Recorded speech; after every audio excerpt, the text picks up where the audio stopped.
But you can't do that if you yourself, inside of the duopoly, are also serving the same masters. This is a major problem with the Democrats. This is precisely the reason why the Democrats that are the most popular are ones who say, we don't want the corporate-backed candidacies. We don't want the watered-down policies. We want to change people's lives for the better.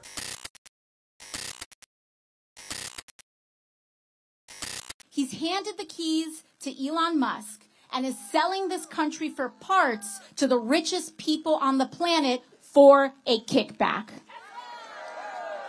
And in exchange, they will bankroll his campaigns and those of his allies.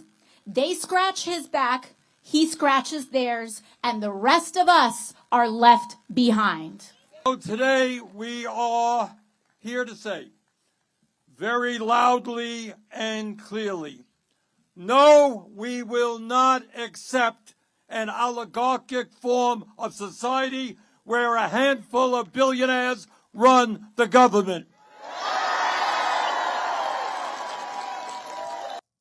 Wasn't there a poll that showed that people without college education were more likely to vote towards conservatives? Yes, but besides that, virtually every group in this country, in terms of educational attainment, in terms of demographics, is pro-Trump. White men with a college degree are +1 on Trump. White women with a college degree are -38 on Trump.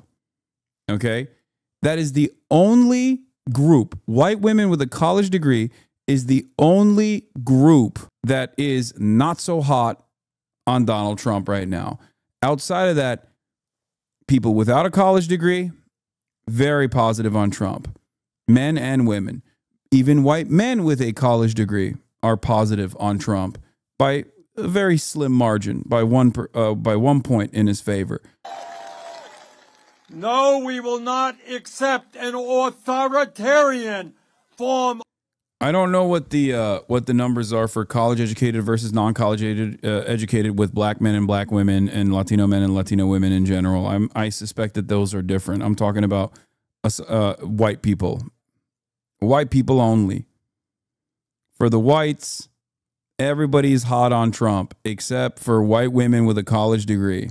Of society with a president who undermines the Constitution. Hasan pretending that white voters are the only blacks in the U.S. I wonder why I'm pretending that. Perhaps it's because it comprises 64% of the voting bloc, or even higher percentages of the actual people who do go out and vote. So yeah, that's the reason why I'm pretending. Yeah, or it's perhaps because I'm racist. That's the other, that's the reason. It's around 70% of all voters. What are you talking about? Every day, and is working aggressively to take away our freedom of speech, of assembly. Furious voters voicing their outrage at... Yeah, here, Steve Kornacki, white men, white women, and the gap within the gender gap. New NBC polling data illustrates the cultural and political gulf separating white men without college degrees and white women with college degrees. The gap is massive. Here. And their attitudes on cultural issues like you just talked about there, and also political issues in general. And what we found is, look, the white vote itself, you're looking here at the 2024 election, white voters accounted for 71%. It wasn't 70. I apologize. It was actually 71% of the electorate. Hasan, why are you talking about 71% of the electorate? Percent of all votes that were cast last year in the presidential race. So it's a giant group, but when you break the group down a few layers, two very different universes, political and cultural universes of white voters emerge. This is when you break it down by education. Do you have a college degree or not? And gender. And let me show you what I mean here. Take one of the questions from our poll. This is a basic one. What's your opinion of Donald Trump? Is it positive or is it negative? Now, among all white voters, it's 52% positive, 45% negative. He's mildly popular, Trump is, among all white voters. That big group is 71%. But break this down by gender and education. White men who do not have at least a 4-year degree, a bachelor's degree. Talk about blue-collar white men, generally speaking here.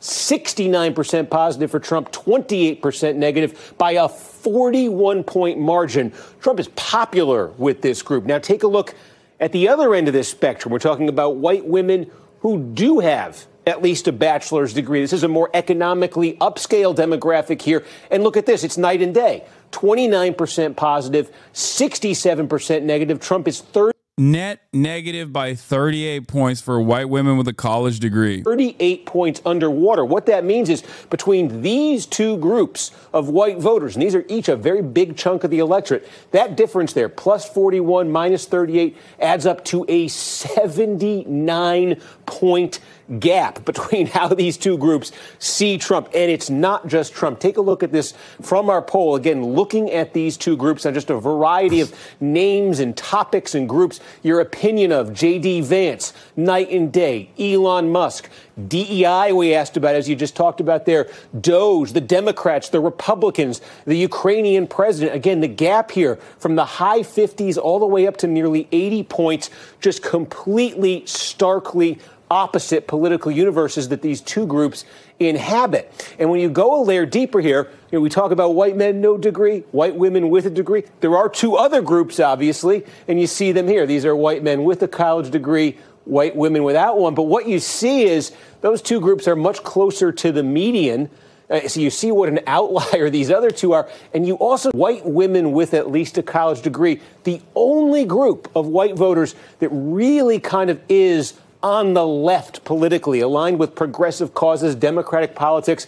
Give you an example here. It's that DEI question, right here, that we asked about in our poll. We had two big statements we read to voters. Basically, do you want to continue DEI programs, or do you think they should be ended? And again, look at this divide here. White men, no degree, end it. White men with a degree, end it, they say. White women, no degree, end it, they say, by double digits. And then white women with a college degree, completely different by a nearly 40-point margin, they say, to continue DEI. So this is one of, it's not the only, but this is one of the areas here, sort of a cultural hot button where you can see it's that group of white voters in particular who are aligned on the progressive side, who are aligned politically, we see, with the Democrats, and who are important in pushing the Democratic Party. We've seen the Democratic Party move left on cultural issues. This is a big reason why right here, just as we've seen the Republican Party go more blue collar in its messaging, this is a big reason why. Total, complete, and utter messaging. Now with me now is domination. Michael McFaul. The very fact that this is a significant point of contention for like a random white working class dude living in West Virginia implies that the Republicans have put their dick on the table and just smeared it all across every aspect of American culture. The notion that you're like, oh yeah, I hate DEI, like a lot of people will say this is just a relitigation of white supremacy, and white supremacy has always been a primary motivator for a lot of poor people, white working class people in general. Sure, fine. But the counter to that is tangible material changes that will help people, and earnestly advocating for those material changes, actively communicating to the population that this DEI shit is just like a way to get you on board with the agenda of billionaires. But you can't do that if you yourself inside of the duopoly are also serving the same masters. This is a major problem with the Democrats. This is precisely the reason why the Democrats that are the most popular are ones who say, we don't want the corporate-backed candidacies. We don't want the watered-down policies. We want to change people's lives for the better. This is the issue at the heart of the Democratic Party. And instead of addressing this problem of the Democratic Party, the Democrats are looking to rebrand neoliberalism again and repackage it. And it's so obvious, to me at least, that all of these think tanks and groups and you know, people who enjoy Twitter or whatever they're all going along with the abundance mindset or whatever Ezra Klein is now presenting as like the new solution for the Democrats. I haven't read the book. I haven't been a part of this discourse. Part of the reason why I haven't been a part of this discourse and simply observing it from the outside is because I think it's utterly irrelevant until it becomes the only thing that's relevant, because it seems like that is the push that the Democrats are going to make, judging by how many of the Democratic Party operatives and liberal media is like totally on board with Ezra Klein. I don't know if he is, I don't know if his advocacy is something beyond neoliberalism, but the people who are defending it aggressively are the people who do love neoliberalism. So it makes me feel like it's just a new way to rebrand it. The Abundance faction will enter the battle for the future of the Democratic Party by initially organizing 3 core groups. The Abundance faction, the book came out literally a week ago, and there are already policy think tanks that are operating on this new meta. The book just came out. How is there already think tanks that are on board with this and have internalized the message from the book? Did these guys read the book already? What is happening? The Abundance faction will enter the battle for the future of the Democratic Party by initially organizing 3 core groups.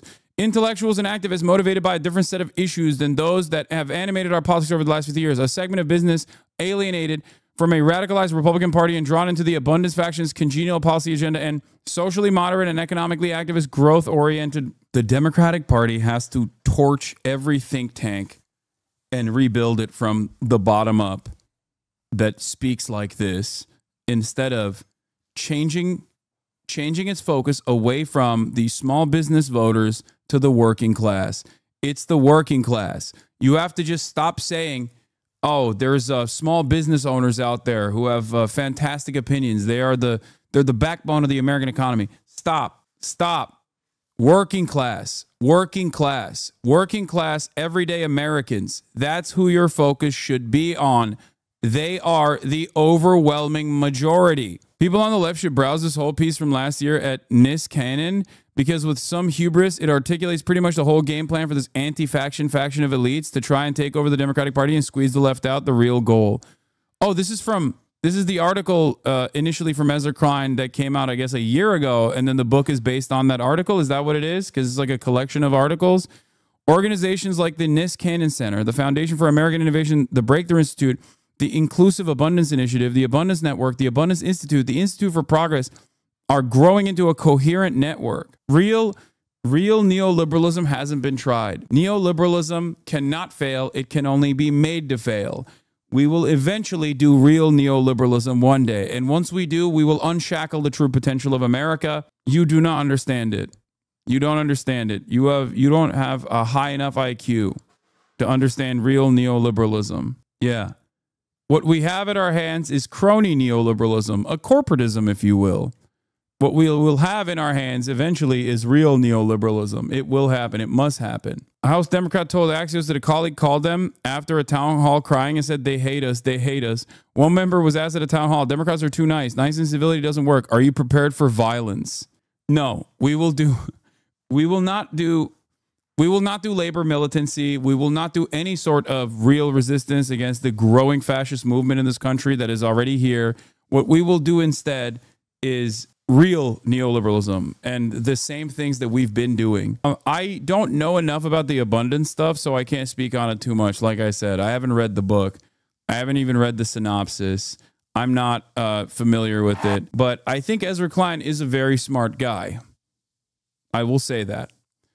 And because of that, I am fearful of what the Democrats will do. I didn't say I agree with him. I just said he's a very smart guy. And I don't like when very smart guys that I don't agree with or align with ideologically get to have so much space within this now very vulnerable Democratic Party. And then they turn around and use the newfound attention that they have on themselves to rebrand the Democratic Party, to make the Democratic Party basically keep doing the same shit that caused the Democratic Party to be vulnerable to begin with, especially at a time like this. But here, we'll take a look at the abundance mindset.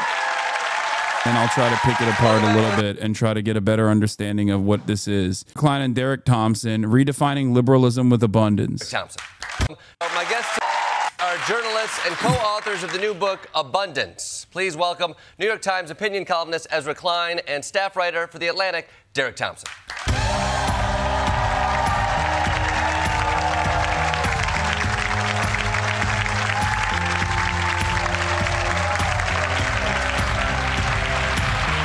Who was Ezra Klein? Ezra Klein was the former, I think, editor-in-chief of Vox, and then he became a New York Times opinion columnist, and he has a fairly successful podcast on the New York Times. Bro, is this that Ezra Klein you're always beefing with? No, that's Ethan Klein. I'm not beefing with him. That's a one-sided beef. And no, it's a totally separate thing.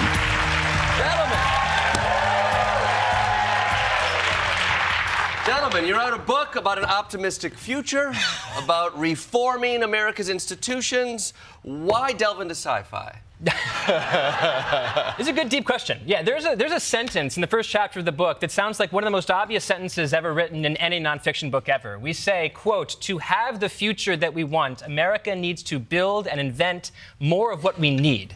Like, how in the world do you have to write an entire book about the most obvious sentence you've ever heard? So you cribbed that sentence, is what you said. Yes, absolutely. You stole it, you put it there. ChatGPT wrote that sentence. Yes, it's so easy now. And a lot of the book. And the thing is, you wouldn't have to write a whole book about that.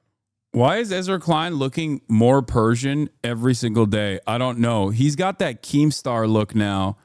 What is happening? Am I crazy? He's on his Keemstar arc, dude. He's looking like that beard is so Keemstar coated. That sentence if you lived in a world of sanity. But we don't. We live in a world of the constitutional crises that you talked about. And we also live in a world that has affordability crises and housing crises. And a lot of these crises, unfortunately, are worst in blue states and blue cities. And so what our book is trying to do is to redefine liberalism, the Democratic Party, for an age where the Democratic Party is incredibly unpopular, but it has to be strong and popular to take on Donald Trump. But I think we have to take a good long look in the mirror and say, why is it that we've allowed the places we have the most power to become so problematic that people are leaving and we're losing power in these places? Yeah, no, the book is essentially, it's written to the left as sort of a credo as to what we should be looking forward to. What is this idea of abundance? In a nutshell, what are we talking about? So for a long time, the left has looked for what it could subsidize, right? If we don't have enough healthcare insurance, can we give you a healthcare voucher? That's Obamacare. Can we give you food? Yeah, the leftist position of Obamacare, which was a heritage think tank policy designed in the 90s as a counter to actual socialized medicine because they were truly afraid. So they wanted to create the right-wing Heritage Foundation, came up with a solution to be like, here, we'll just use this. It was first implemented by Mitt Romney. What is this? Ban or not? Did you see the glorious unveiling of the new F-47 fighter jet today? Can't wait for the first produced unit to do some live field testing on one of those terrorist groups you actively support. Download the self-deportation app and go back to Turkey, you fucking self-righteous ass clown. Everyone who watches this channel and feeds into the delusion can go fuck themselves and dye their hair another color about it. America is back. I just read this as, I'm too stupid to understand that I will never get health care. And I also am too stupid to think that that's a, good thing. I'm too stupid, and I think that that is a good thing. I will never get health care, and I think it's awesome. Yeah. Another $250 billion. Hell yeah, dude. Your children are going to be learning from ChatGPT in a classroom that's 150 people because the Department of Education was cut. Okay. As the wealthiest children go to schools where, they get to learn in 10-person classrooms. But hey, guess what, dude? F-47, America is back. Can't wait for a new innovative measure of lasering brown children overseas in one of the poorest countries on the fucking planet.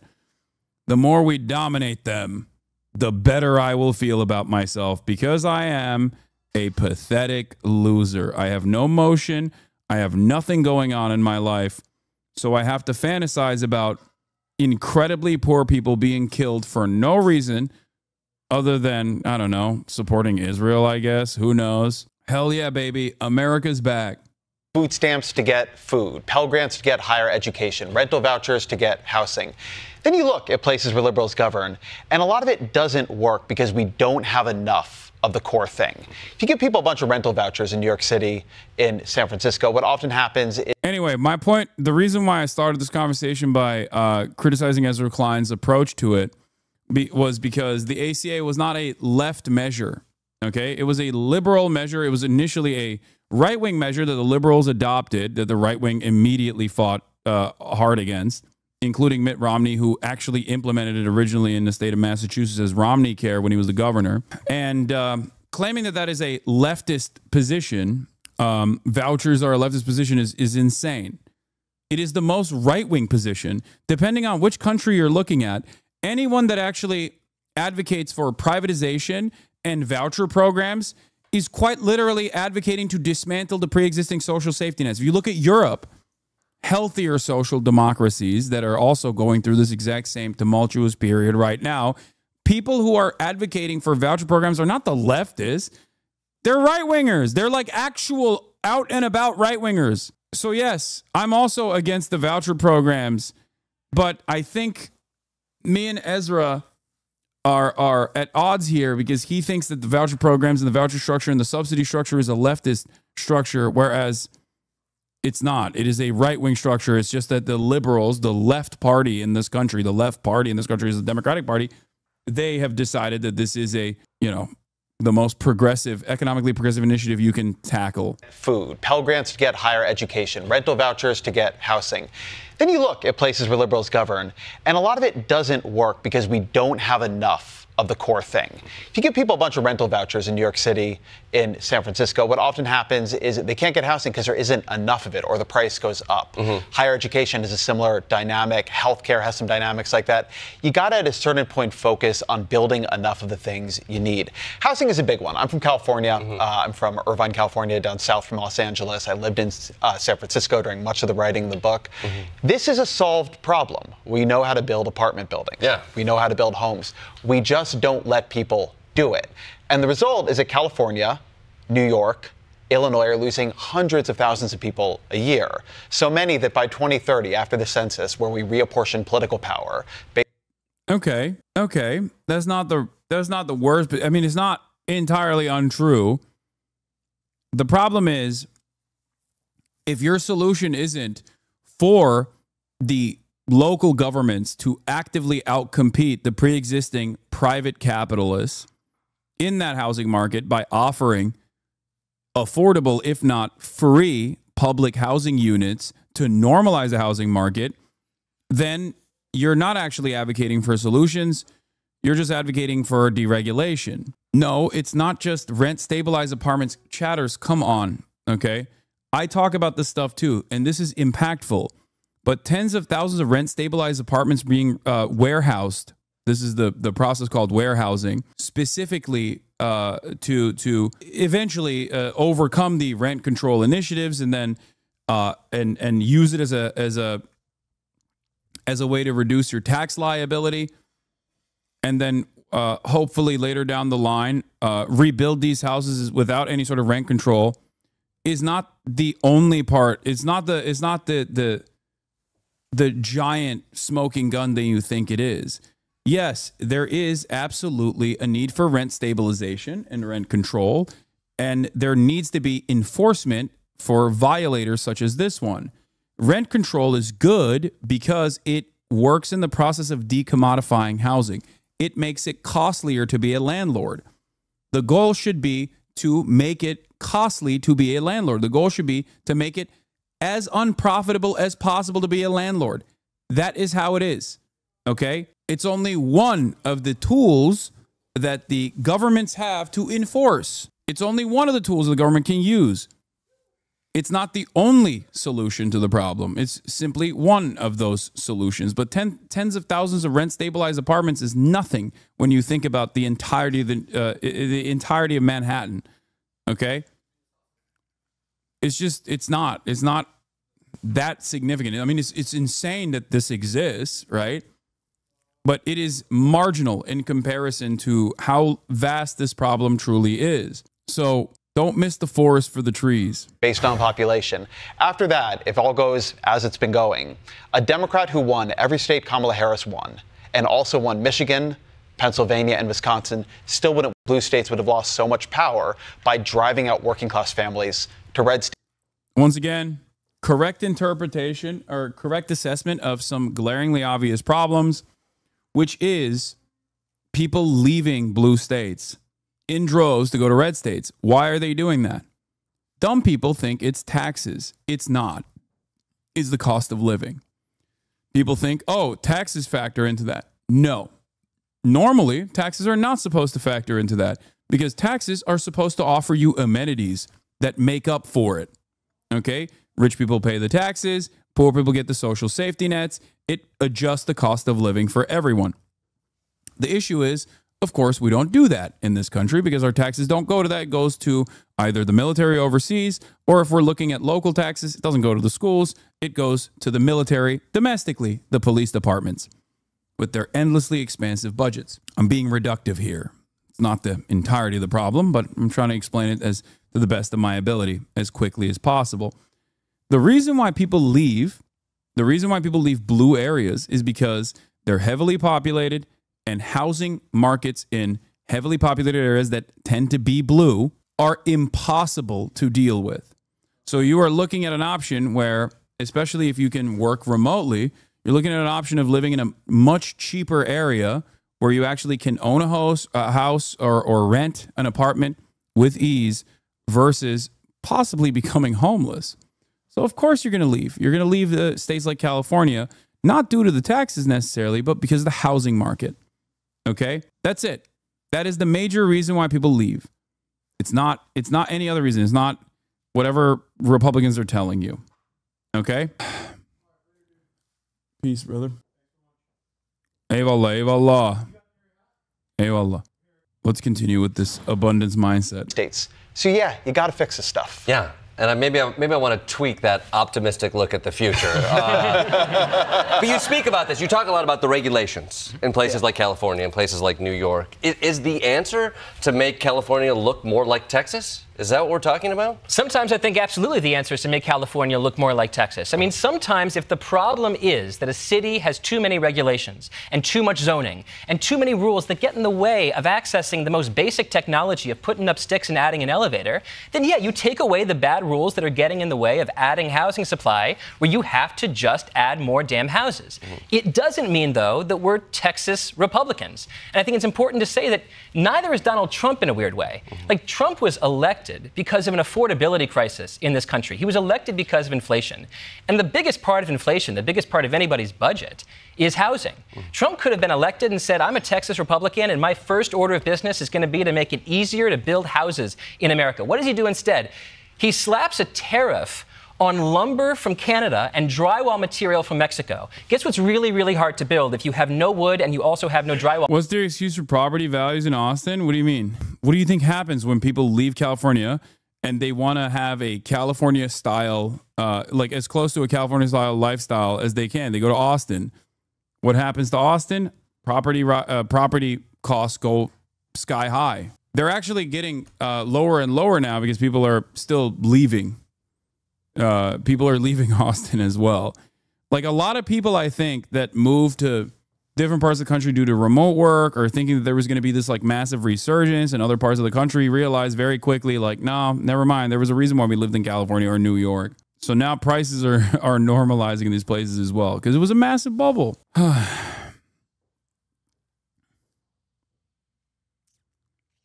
They just said the problem was, oh, I didn't hear that they were talking about the problems being regulation. The biggest part of anybody's budget is housing.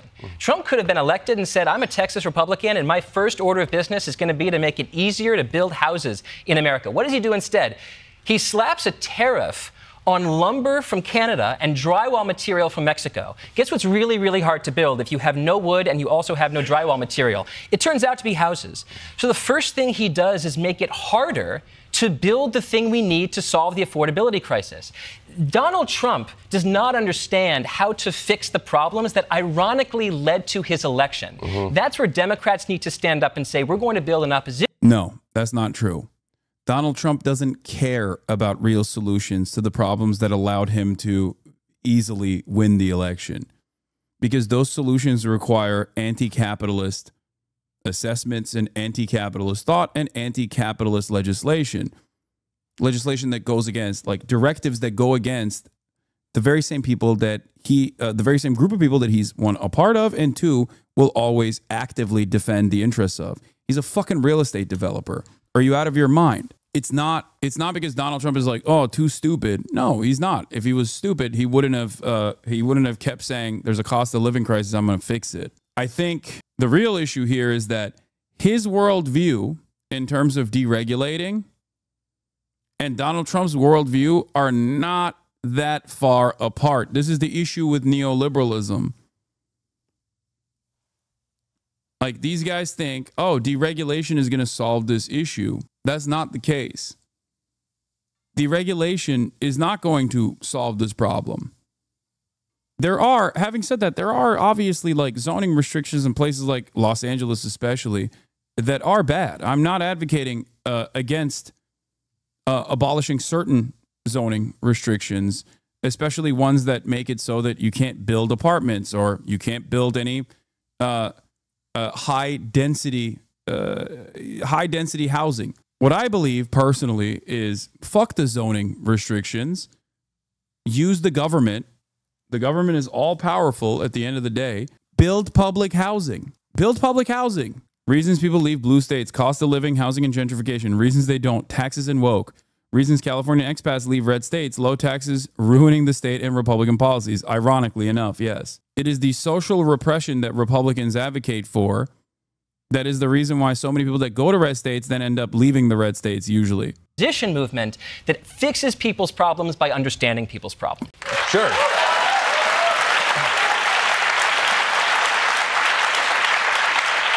You're building an argument for... He has a bit of a point, but not entirely. I don't think the post-war building boom led by the federal government isn't really feasible today given federal guidelines. I'm not sure what the answer to that is. No, the answer is to just do it. Trump does whatever he wants. Look at him. He can just wield federal power, executive power, in ways that the Constitution directly was against. But he only does it in the rightward direction. He only does it in more reactionary ways that does not solve the problem. As a matter of fact, in many instances, makes it worse. No one on the left, no one on the liberal side, no one on the Democratic Party side has any semblance of courage to demonstrate a radical proposition that will truly make people's lives better, and then saying, this is what people voted for me. I'm going to do it. Shut up. What are you going to do about it? For building, for coming together. Obviously, you're writing this book before this past election. And there's times where I'm hearing about this vision of if we can get people together to get on the same page, we can fix big issues like the housing crisis, like the environment. It feels like we're talking about, like, we can make this Titanic run beautifully. But then the election hits and we hit the iceberg. So how much of this is still applicable to a Democratic movement that feels very hobbled right now? I got to say, man, the thing that surprised me least in the election was the blue shift to Trump. Yeah. Right? How do you argue that a big chunk of taxes actually doesn't go to the MIC, military-industrial complex, according to federal spending and budget graphs? Wait, what? My econ professor argued the tax spending comment you made is not true. What is the tax spending comment that I made? No, the biggest spending is social safety nets in the way that they exist currently. The military-industrial complex has the largest expenditure, but it's only after Social Security payments. It's only after Medicare and Medicaid. I don't know what you told your econ professor was my position on the matter, but also he's an econ professor, so yeah. On the discretionary side, the military budgets are the most expansive, but ultimately there are areas that you can cut from the insane budgets within the military that you could use elsewhere. That is my advocacy. Similar to how police budgets are expansive. The topic was that it's a misconception how much taxes go to the military industrial complex. Wait, what? Okay, I can't play telephone with your econ professor. I'm confused as to, like, just define exactly what you said to your professor and explain exactly what your professor said back if you want me to respond to it. that blue cities and blue states had the biggest shift to the right, because this was an affordability election. And we're actually, I think, just generally in a new age in American politics. For a very long time after the financial crisis, the problem the economy had was demand. We didn't have enough demand. We didn't have enough jobs. We didn't have high enough wages. And everybody on both sides talked endlessly about demand. And in the background, for a long time, for decades, there had been this building affordability crisis in healthcare, in housing, in education, in childcare, in elder care. And nobody was really doing anything about it. And then the pandemic hit, and inflation hit, and the entire, like, Sauron's eye of American politics moved to prices. And inflation calmed in parts, right? It's not going up the way it was, although we'll see how the tariffs go. But I think people that hyper focus on COVID like this miss the forest for the trees. COVID only exacerbated the pre-existing class issues in this country and the wealth disparity with the K-shaped recovery. It only made the problems that existed worse. So going back to pre-COVID levels does not necessarily solve the issue, especially because that discontent before COVID gave Trump a victory in 2016 over Hillary Clinton. Relative to some of the discourse, one thing I was surprised by reading Ezra Klein is that they are explicit that unions are not the cause of high public costs of building delays. They explicitly point out countries with far higher union density also build far more efficiently and cheaply. Okay, so there are, at least one aspect not choosing to eviscerate, even though what do you think voucher programs are designed for? They're designed to undermine unionized shops in general, like unionized schools, public schools. The affordability crisis then was in full view, and it gotten worse, and it had gotten worse. And so we're in this era where people are like, the affordability crisis for many average Americans was already here pre-COVID, was already here in 2016. It was already here. It was already here post 2008. It was here before 2008. And there has never been a serious there's never been a serious attitude within the opposition party, the Democrats, in addressing that. And that's how people became increasingly more, that's how people became increasingly angrier and angrier towards the Democrats, resentful towards the Democrats. This is a major issue. are going to have to figure out how to solve this. And yeah, this was a bad election. Like, we're in a bad place. Everything I was like having trouble deciding during your monologue, should I laugh? Right?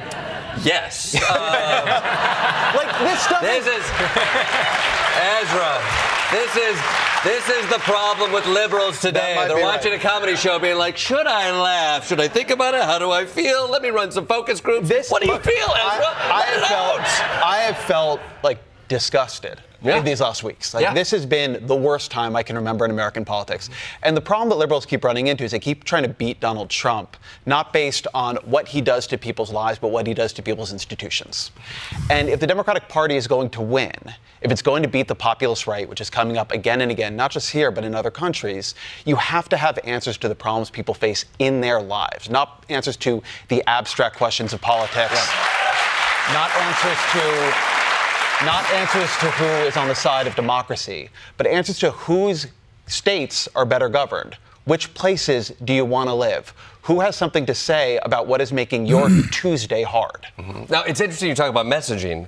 I get to the end of the book and you bring up Operation Warp Speed, and I'm like, oh, I forgot about Operation Warp Speed. Yeah, so did everybody else. Yeah. I mean, the thing about Operation Warp Speed is, like, you have a program that by some accounts saved 10 to 20 million lives around the world by inventing and accelerating the distribution of mRNA vaccines, and yet nobody talks about it. Nobody talks about it. I think the Democrats don't talk about it because it's kind of awkward to give credit to a program that was initiated under Donald Trump. But the weirdest thing of all is that Donald Trump doesn't talk about it. In fact, he's one of the biggest skeptics of mRNA science right now. So it really is bizarre. Like, imagine if we landed a man on the moon and nobody talked about the Apollo program because it just wasn't something that either party could bring up. We saved even more lives with Operation Warp Speed than we saved with the Apollo program, and no one talks about it. I think it's important to take really, really clear lessons from what Operation Warp Speed did. We set a very clear goal. We said in 10 months, we're going to develop a therapy that saves people's lives. We're going to get it to everybody if they want it, and we're going to make make the cost of this world-saving therapeutic, maybe the best medicine in the world, $0.00. We set a goal. We identified what the bottlenecks were going to be. We took away the bottlenecks that existed, and we met the goal. Frankly, that's how government should work more often. We should have mayors and governors saying, it feels like these guys want to do neoliberal China. Like, we gotta have a bottom-up approach where localities are more hands-on with the demands of their constituents, and then they bring it up the ranks, and the federal government has more power to be able to basically build whatever they want to. And it's crazy that the argument is just like, instead of socialism with Chinese characteristics, we got to do neoliberalism with Chinese characteristics. I don't know. I don't understand, like, how... I think this is a crisis of too much education, maybe. I don't know. Where you just, like, read too many books. This is a problem that also persists in the left as well, like Marxist-Leninist left as well, where your brain is so warped that you can't envision a world outside of, like, the hardline Marxist orthodoxy. Like, there's no evolution there at all. And for these guys, it's like, it's the same. There's no world beyond free market principles. Unleashing the free market upon the working class. This is going to work. Don't you blame books for this? No, this is too much. They read too many books, and they speak in a way that other people who have at least, like, read too many books or want to act like they've read too many books, they look at these guys and they go, this is awesome. These guys are solid. Mayors and governors saying, we're going to set a goal for housing supply. I want to add 100,000 units, and I'm not going to let anybody tell me no. I mean, this is something that I've advocated for as well, by the way. For me, they're not wrong on this. It's just, I want that. I want that as a publicly funded public housing initiative, not like deregulating housing and, like, allowing the private sector to unleash their own opinion on what must be done. Care about climate change, so I'm going to add this amount of energy that we're going to create from solar and wind and geothermal, and I'm not going to let anybody tell me no. But for some reason, outside of a crisis, we don't have this kind of outcome-oriented politics.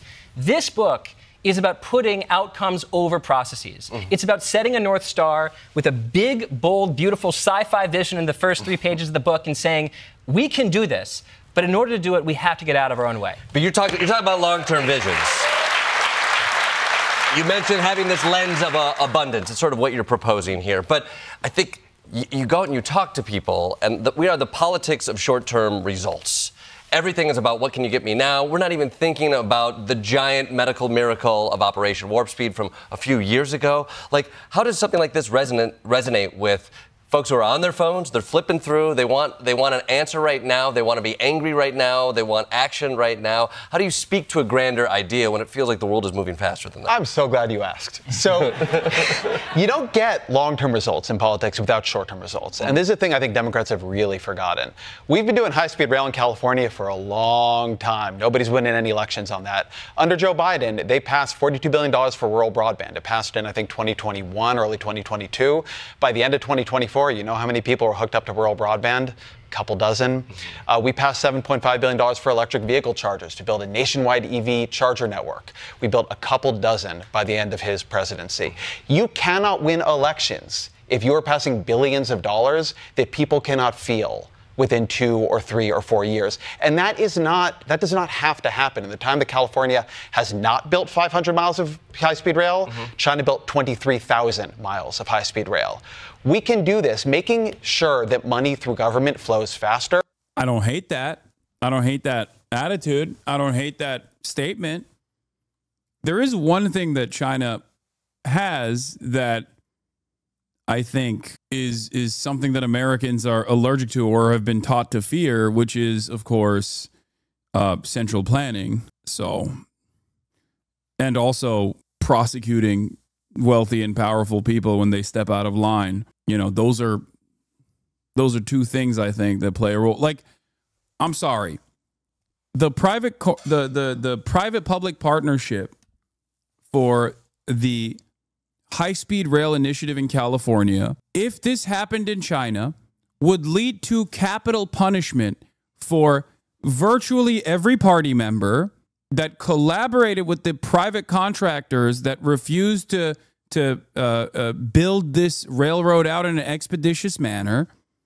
It would literally lead to like genuine criminal penalties for everyone, all the way from Gavin Newsom down to regular like local administrators and every single private contractor that they utilized along the way. And on top of that, there would be no like, oh, how do we reroute the high-speed rail? We got to take it through this locality or over that one. Like, none of that. They would just be like, no, you're building it. Shut the fuck up.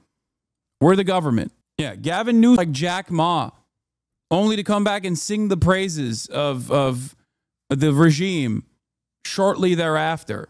Forced to play ball. Is how you make sure that people know government actually matters in their lives. When it goes too slowly, they don't know. And then somebody comes out and says, oh, vote for me. I'm the strong man. I alone can fix it. I will make it work. And then you run the risk that they're going to believe him. Mm-hmm. Now, in looking at the Democratic field right now, Democrats, I think, are hearing this message, and then they're saying, maybe we should go on more podcasts.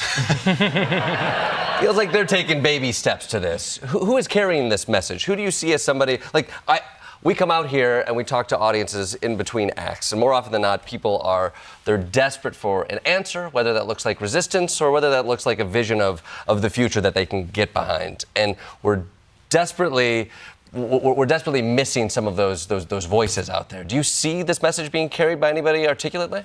I see people in Congress and the Senate and governors explicitly picking up this message. I mean, someone asked, a colleague of Ezra Klein's, the New York Times, asked, where's the Democrats' Project 2025? And Richie Torres, Representative Richie Torres from New York, just tweeted a photo of the cover of this book and without any words, just said, this is my idea of Project 2025 for the Democratic Party. That feels lazy. That feels lazy on their part.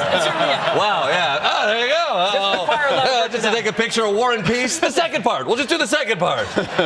We're happy to do the work of writing the book if people are going to be taking up the ideas. But people really are taking up the ideas, and that's cool. But I want to say one other thing. You know, you talked about what's the value of a positive vision. And I think it's a fair question. Politics is incredibly negative right now. But I really do think that there's a lot of voters that are starving for not just a negative identity for their party, but a positive identity, right? It's easy for Democrats to say right now why Donald Trump sucks. You can do that over and over and over again. You could do 10 hours of the constitutional crises that he's starting. You could make a television show about that. You can make a weekly nightly television. What's the positive vision? All right, Donald Trump sucks. What are we going to place him with? What problems are we going to solve if we have power? The problem right now is that a lot of Democrats who actually have power in blue cities and blue states aren't doing anything with that power in terms of adding housing and clean energy. Wait, they said they brought up Richie Torres? I really do think of the cover, as Representative Richie Torres from New York just tweeted a photo of the cover of this book. And you shouldn't associate positively with Richie fucking Torres, dude. Are you crazy? That's crazy. That's actually wild. Positive association with Richie Torres? Oh my God. They hate us. Democrats confront their own Tea Party. Yo, Richie Torres being the face of the abundance movement is hilarious. You're right. Lawmakers, both Democrats and Republicans. Some Republicans facing heat over supporting the cuts from DOGE. Meanwhile, lots of Democrats being told they're not doing enough to push back against the Trump administration. CNN's Eva McKend is in North Las Vegas, Nevada, where Senator Bernie Sanders and Alexandria Ocasio-Cortez event. Eva, what happened? Jake, what struck me about this Fight the Oligarchy tour is there is a very deliberate effort to be nonpartisan. You heard... Oh, they weren't saying positively about Richie Without Torres? any words. Just said, this is my idea of Project 2025 for the Democratic Party. That feels lazy. That feels lazy on their part. Wow, yeah. Oh, there you go. Just to take a picture of War and Peace. The second part. We'll just do the second part. We're happy to do the work of writing the book if people are going to be taking up the ideas. But people really are taking up the ideas, and that's cool. But I want to say one other thing. You know, you talked about what's the value of a positive vision. And I think it's a fair question. Politics is incredibly negative right now. But I really do think that there's a lot of voters that are starving for not just a negative identity for their party, but a positive identity, right? It's easy for Democrats to say right now why Donald Trump sucks. You can do... I'll be honest. I like nothing that they said is that offensive. I just know their background. That's what motivates me into thinking that this is not going to be a positive vision for a real, tangible solution, and instead will be rebranded neoliberalism. Because the way they package their ideas is not offensive at all. They actually are doing a decent amount of room reading, I would say, in an effort to build a brand around abundance. It's basically like rebranding it, but with like leftist aesthetics almost. I think that captured the attention potentially of or it's a failed way. It's going to inevitably fail, because if their goal is to capture the attention of like the progressive activist left base of the party into getting on board with like deregulation being the solution to housing, for example, it's not going to work. It's going to fail. It might accidentally cause the Democrats to advocate for real change, though, even if their solutions are dog shit. So this is almost like a way to retriangulate the Democratic Party back to like Obama 2007, 2008. He wasn't talking positively about Richie Torres. I know. I saw that. It's fine. That's not the main point at all. That's what it is. Progressive aesthetics with no genuine interest of following through on any kind of policy that hurts capital, and only doing stuff that Clinton would do as well, is going to breed even further resentment, just like Obama did last time. Now, people will say it was because he was black, and there's truth to that. But I think if Obama on benefits that went beyond the ACA, for example, with a public option, moved us closer towards single payer, for example, Americans would not associate him. Americans would not have the most, the people that voted for him would not have gone the way of Trump. There wouldn't be so many Obama to Trump voters, for example. Anyway, let's get back to AOC and Bernie Sanders. Congresswoman Alexandria Ocasio-Cortez said several times, no matter if you disagree with me on a whole host of issues, if you are willing to fight for working class voters, then you belong here. And that really flies in the face of how the left is often characterized as dogmatic and not pragmatic. But that is not what we are seeing here. Senator Sanders says that he understands the that left always both parties characterizes are that? captured by big moneyed interests. And this is a real effort, regardless of ideology, to call back the working class and bring them into coalition. This isn't just about Republicans. We need a Democratic Party that fights harder for us too.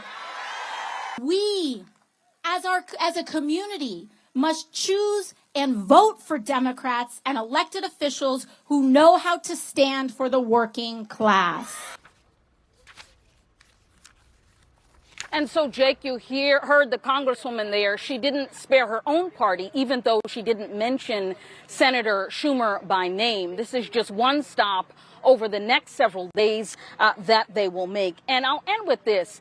There is clearly an appetite for this message. It's unclear if they are peeling off some of the conservative voters that may have voted for Trump. That is certainly the goal here. Establishment cannot afford to ignore this energy center of the party. There may be some that try to dismiss this, but they have a lot of enthusiasm here on the ground. Alexandria Ocasio-Cortez. She gets it. That CNN journalist gets it. No, that's the point. No, that is the goal. And I think that a lot of people who have been yelling at me for the past day also don't understand it either. While I am also feeling as though there's a lot more room for directing this mobilization from both AOC and Bernie Sanders and this tour that they're doing. And it's not just about like talking about how shitty everything is and then leaving people directionless, leaving people rudderless. And I talked extensively about how to fix that. I think doing something similar to what Zoran's been doing in New York in the mayoral race is a much more solid approach here. But like mobilizing this support, this base of support towards individual causes where you can protest and agitate, is a way to not only draw home the message, but it's also a way for you to be able to, it's also a way for Bernie and AOC to be able to basically show that this message is effective and can lead to tangible change. Okay?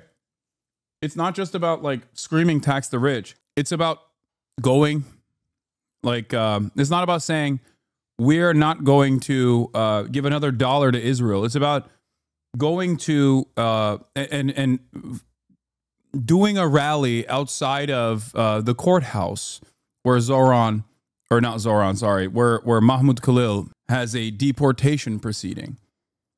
Like, it's about facilitating real change. It's about using the momentum and using the popularity towards singular issues of harm in a way to possibly make change with this direct demonstration of support. I think this is the type of stuff that they could be doing, and I wish that they would do more of that. But I think right now, the goal here seemingly is to show the Democratic Party that there is still a lot of momentum behind Bernie's left populist politics. Now, will they listen? I don't think so. Is it a foolhardy endeavor if it stays in this? If it just simply is just doing rallies over and over again? Yes. That's why I'm saying I think it'd be better served if there were direct organizing initiatives associated with this. Instead of just saying, you know, join community organizations, work with the community organizations, and get people to support said community organizations at your rallies, for example. That, I think, is a better usage of the time and space that they have right now and the place that they're occupying right now, beyond simply just saying the Democratic Party needs to see the popular momentum behind Bernie's politics and reshape their message. Although I do think that to a certain degree, Bernie has been able to make a lot of these ideas that were not even considered in mainstream media significantly more palatable. Wages that Democrats would do a lot better with voters if they looked less like diplomats searching for a compromise and looked more like prize fighters for the working class. This isn't just about Republicans. We need a Democratic Party that fights harder for us, too.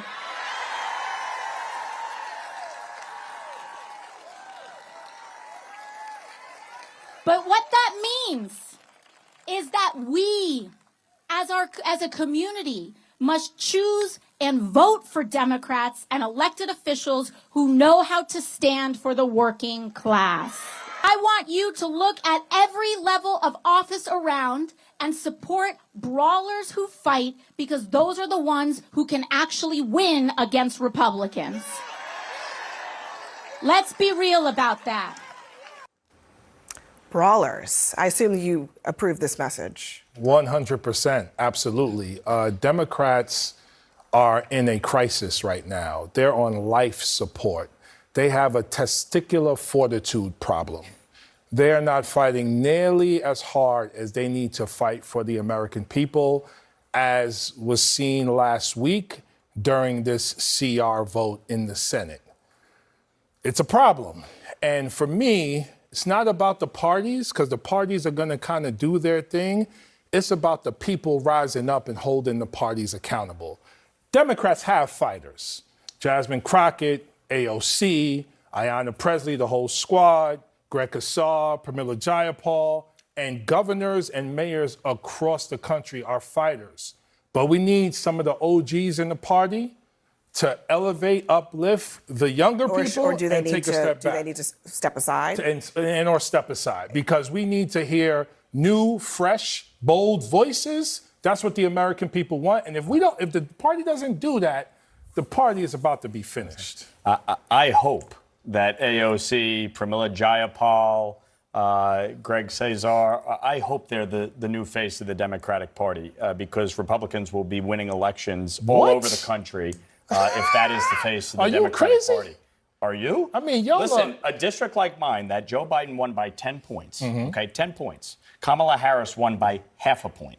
Okay, I won by 6.5 points, 24,000 votes in a district that has 85,000 more Democrats than Republicans. Why? And you're right. Because the But you ran against a cornball candidate. You had he was your friend. He was not my friend. He was your friend You long had ago. someone running against you who was not a strong candidate. And we still that have, we agree on, we but- still have consultants and big money controlling the But you're Democratic missing- Party, you're missing- compromising She did it. outperform Kamala Harris in her Come on district. now. Trump did, Sure. Trump He did knows better this.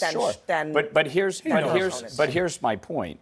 The New York, look no further than New York, where issues like cashless bail have been a disaster. Issues like status, congestion pricing. In districts like mine, where Democrats on paper should win big, they're losing. And so if the messenger is AOC, who, by the way, was originally from my district, she grew up in Yorktown, not the Bronx. If AOC is the face of the Democratic Party in swing districts all across this country, she will mobilize voters way more than Nancy Pelosi ever did. Let me just add that. Yeah, the thing that this man is refusing to recognize, because the moron, is Bernie Sanders. For one reason or another, Bernie Sanders is seen as an authentic figure in ways that AOC is not by swing voters. AOC has a lot of national prominence, but unfortunately, alongside that national prominence, she has a lot of haters as well. Bernie, on the other hand, seemingly, while advocating for quite similar opinions on issues, is seen as a much more powerful and much more popular figure. And no, I don't think it's I don't think it's entirely due to AOC being a woman and Bernie being a white man. No, I don't think it's just that. Although that certainly factors into the equation, of course. The notion that, like, if the entirety of the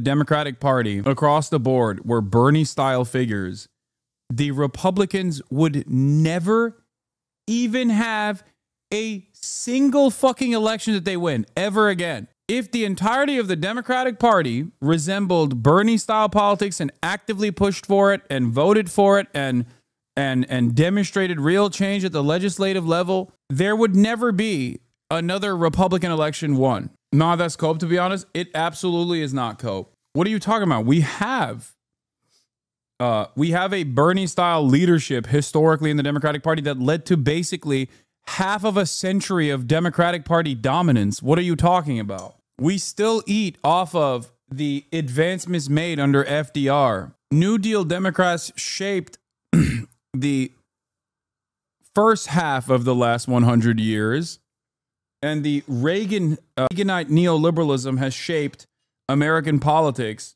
for the last half of the 100 years. When Democrats were dominant, Republicans would be forced to follow suit, would be getting their notes from the Democrats. The agenda was shaped by moving the needle in the direction of progress.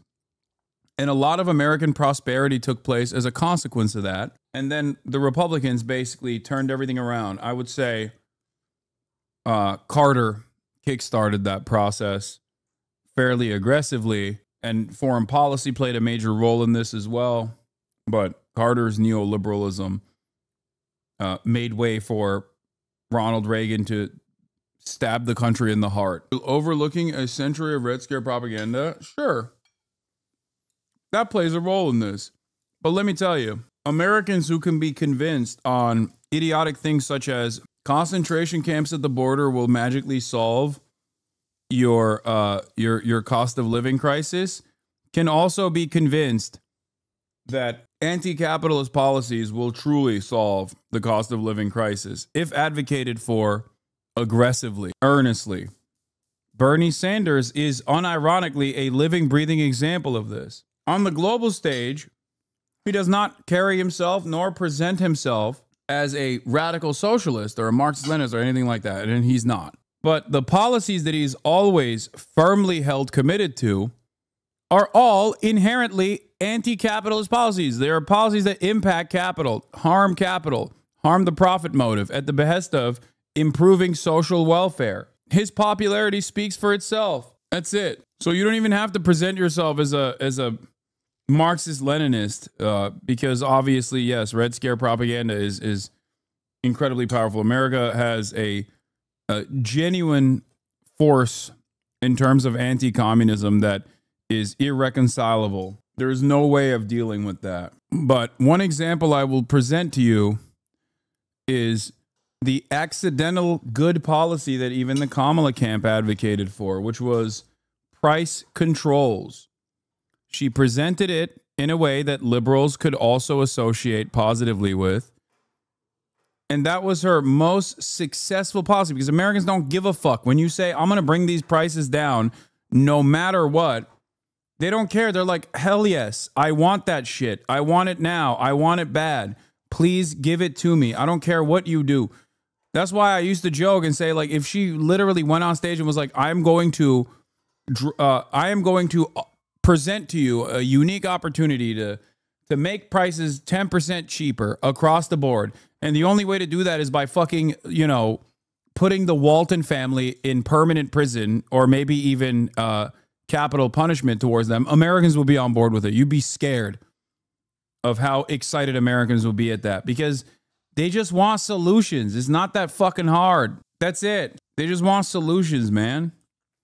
The Democrats won't even broach that subject matter, unfortunately. The counterpoint within the Democratic Party to what AOC is saying he gave the Democratic response to the State of the Union address much more of a moderate voice in the party. Listen.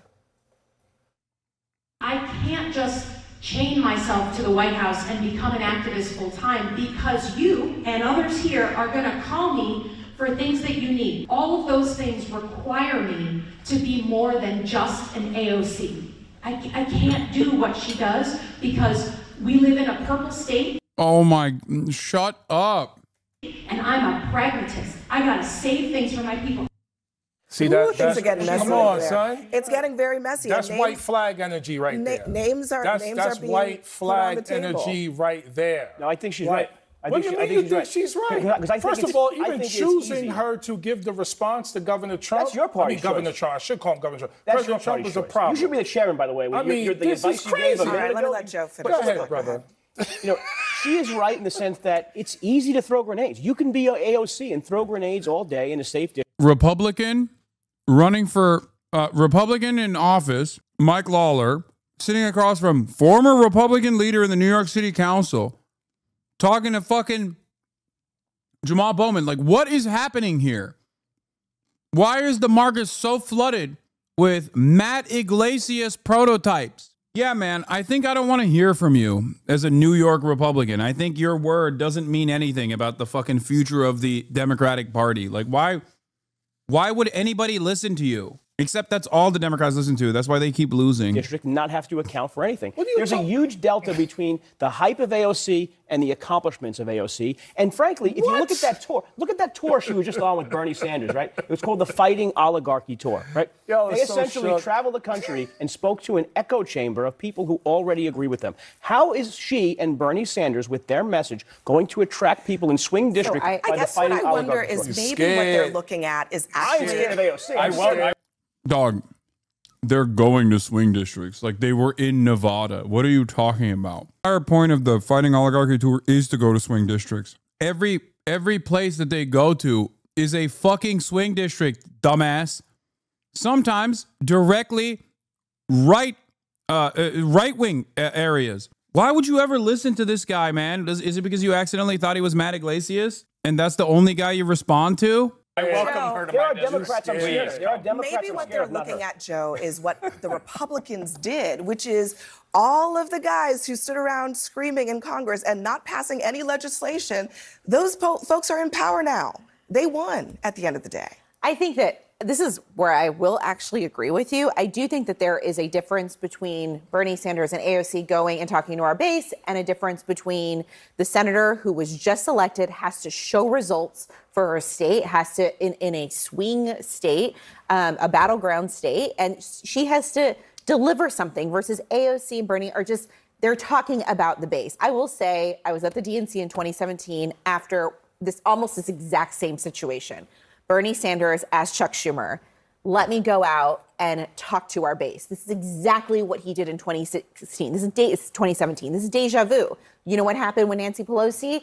Everybody was asking for her to resign. You know what she did? She embraced the new generation of the Democratic Party, lifted them up, and said, you know what? I'm going to step aside after the midterm elections, and I'm going to lift everybody else up. And that's why she worked to block AOC from becoming a ranking member of a committee. That also happened. The tens of millions of people who are staying home, they're staying home because we're not elevating new voices in the Democratic Party. No, you're not. Your Those chairs people are mobilized. I think to financial Congressman services. Lawler's point, this is not just a Chuck Schumer thing. I think it's happening pretty broad, the older contingent in the Democratic Party.